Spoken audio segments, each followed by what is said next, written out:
Right now, Judge Brannick is facing a lot of criticism for his mandatory mask order to help slow down those rising cases of COVID. KFDM's Tiffany Murphy joins me now with her special report. Tiffany?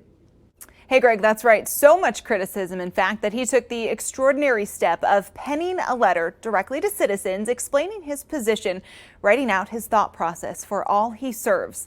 He sat down in his courtroom with me earlier today, 6 feet away, transparent in his quest to do everything he can to ensure Jefferson County is a healthy place. I think it was a belief among some that this order was a significant deprivation of civil liberties. I viewed it as a mere inconvenience and wondered if the first order for masks in the state had not been issued by a liberal Democratic county judge, whether that same level of outrage would have existed initially. The current mask order in effect until July 7th. Judge Jeff Brannick making masks mandatory inside all Jefferson County businesses to slow the spread.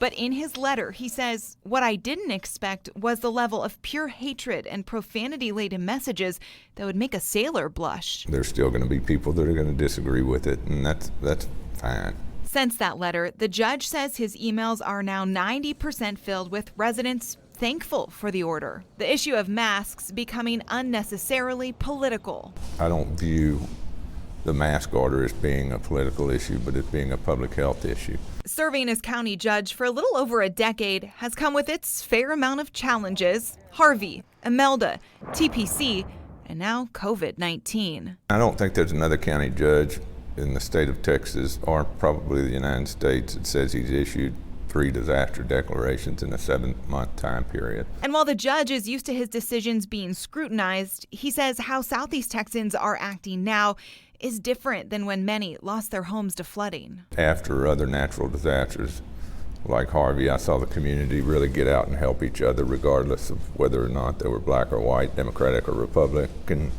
Protestant or Roman Catholic. You know, it was just one community pulling together for recovery. And we seem more splintered now. Judge Brannick, not shy about his faith, in his letter quoting Galatians, saying while he's not asking Southeast Texans to lay down their lives for each other, he uses the verse that says, carry each other's burdens. I just continue to pray about it, hope that my actions are in keeping with what I should do. This is about protecting health, and it's about keeping businesses open. It's about protecting the ability of the hospitals to meet the demand to serve their constituency. The judge specifically calling out teens and young adults. The data shows it is that segment of the population now that's contracting the disease, and the danger is younger people spreading the virus to more vulnerable citizens. I've had several reports, particularly among teenagers and 20-somethings, that have tested positive and are still going to restaurants and public events and not quarantining as they should, and I think that's extremely selfish and self-centered. Brannick agreeing with those upset about protesters gathering across the country and right here in Texas. There were large protests that went above the governor's limits on outdoor gatherings, and there were riots, and you know, that seemed to be okay for those kind of gatherings, and it was, I have to agree with the people against the order that it's hypocritical. He left our interview with this optimistic message. I think it's every individual's desire that they make a difference in the world and that the world is better off because of their presence here.